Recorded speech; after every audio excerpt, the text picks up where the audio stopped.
Welcome to the Career Refresh Podcast. I'm your host, Jill Griffin.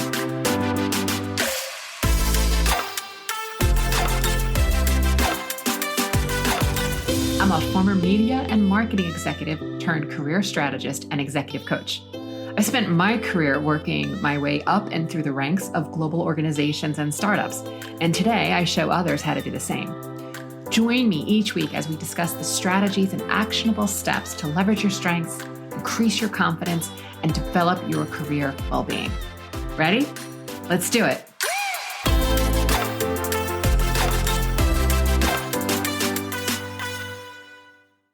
Hey there, welcome back to the podcast. I'm your host, Jill Griffin. All right, this week I want to talk about something that I am seeing. I know that I have suffered from it at times, but when you have an unmanaged mind or you're not paying close attention to what's running around in your head, you can easily fall into what I call a case of the yeah buts. So according to psychologist and author Carol Dweck, our mindset shapes whether or not we believe we can learn, change, or grow. And the way you think not only affects the way you feel, but it can also affect what you achieve, whether you stick to new habits or beliefs, whether you develop new skills. And because I'm a super curious student of people and behavior, I like to understand all the sneaky ways that limiting beliefs show up.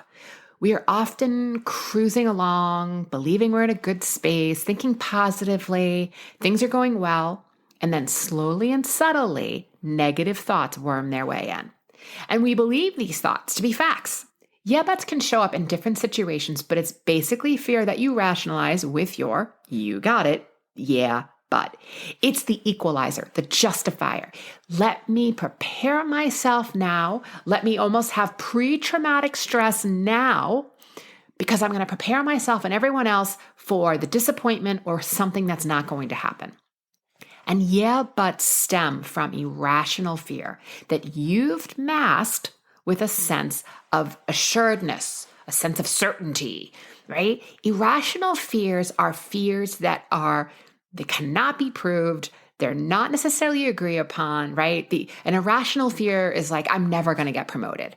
That's an irrational fear. There's no proof of that. You keep thinking it. You keep feeling that disappointment. You keep acting that way. Guess what? You've now made your irrational fear true. A rational fear are things like, well, for me, a rational fear would be death or getting hurt or falling again, right? That's an irrational fear. So rational versus irrational fears. This can be that someone has an edge over you or that you think the course has been set. It's just the way it is. It's just the way it always happens, right? It's that waiting for the other shoe to drop. It can also be seen as non-commitment. Here are ways that it shows up. So these are most likely all thoughts in your head, but once in a while, if we're not watching ourselves and managing our minds, they can definitely slip past the lips. Someone says to you, "Oh, I heard you got an interview this week. That's awesome." You think, "Yeah, but I've been on so many interviews at this point, so I don't know why this is going to be any different because I'm never the finalist." Someone says, "Hey, I heard you were tapped to lead the new account. That's awesome." Your thought says, "Yeah, but I don't really know what I'm doing." And if you say that internally, okay, that's bad. If you say that externally, I want to talk to you for a second about self-deprecating humor. My second episode of this podcast is around self-deprecating humor, when it's useful and when it's actually hurting you. It can be useful if it's true to your personality to crack a joke like that. When you're poking fun at yourself. It's something that's outside of the core competency of what you've been hired for, right? So if you're hired to lead finance, then making a joke around that you don't know how to work with numbers or pivot tables is not the kind of self-deprecating humor you want to be doing, because that then impacts your trust.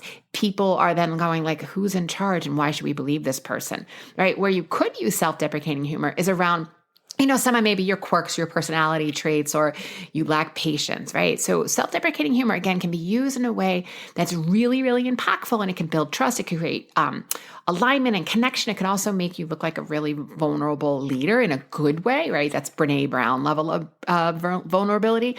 But again, when you're doing it in your core competency, that is a big no-no. Okay, back to our scheduled program. Someone might say to you, hey, did you hear we made the final round of the new business pitch? And your thoughts skew towards, yeah, but this client, I bet you, yeah, but this client is going to be a nightmare. Someone says, hey, did you hear the Alexis got promoted? That's awesome.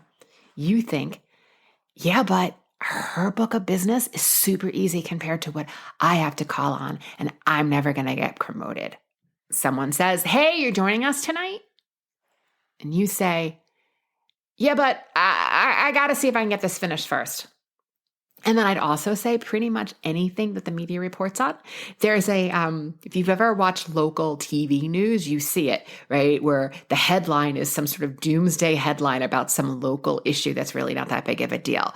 A good thing happens, and then the headline is like, yeah, but blah, blah, blah. And, again, it's an idea that we can't ever take the win. The yeah, buts are sneaky. We don't always see it, which is why working with a coach or a mentor is super helpful in helping you catch where you have a fixed or a closed-based mindset.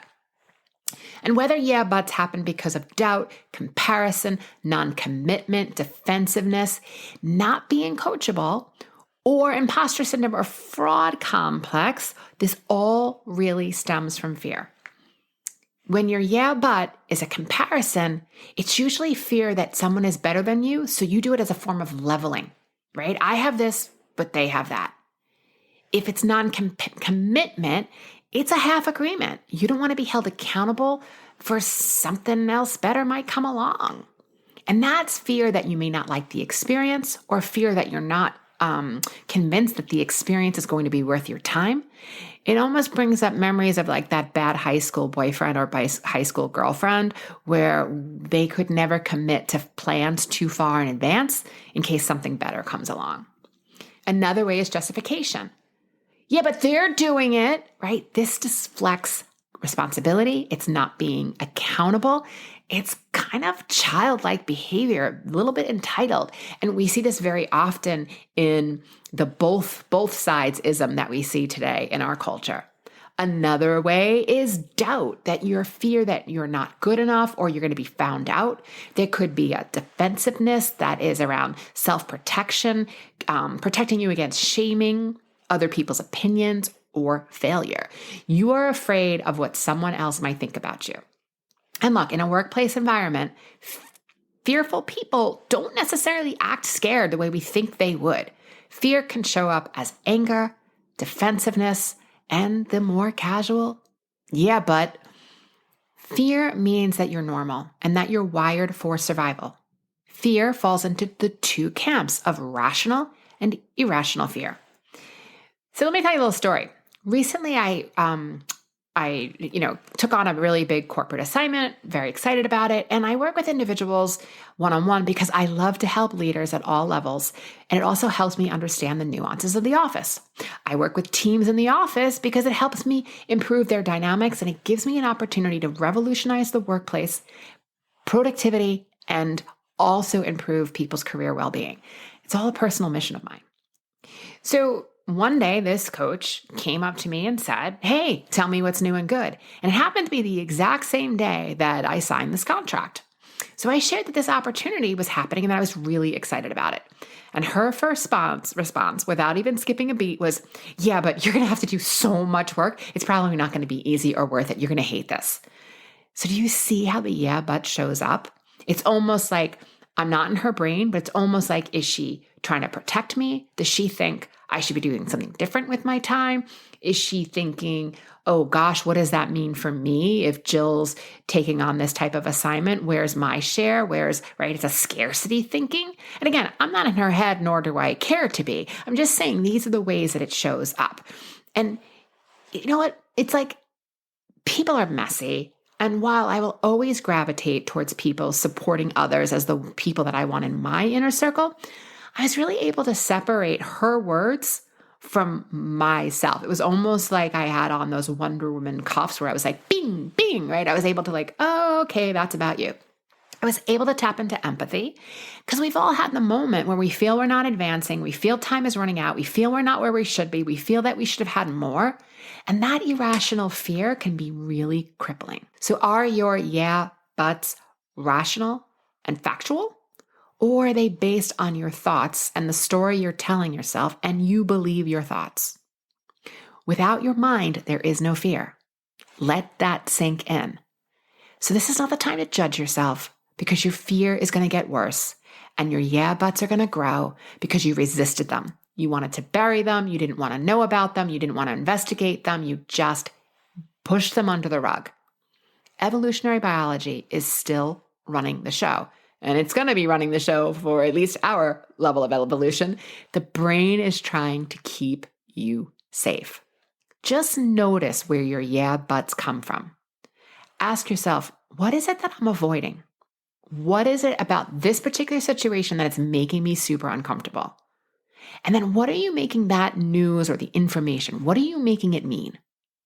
If you get to the root of your yeah buts, you can get back into a growth mindset, into a positive and open mindset much faster. And then when you're there, you'll be able to see what's possible for you.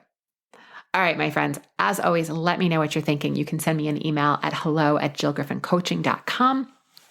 And I appreciate you. And I appreciate you being here each week. So thank you so much. Have a great week, and I'll see you next time. Hey, thanks for listening to the Career Refresh Podcast. If you're enjoying this and you want more information, go to my website, jillgriffincoaching.com. There you can find information on how to work with me one-on-one or my group programs, or even bring me into your workplace.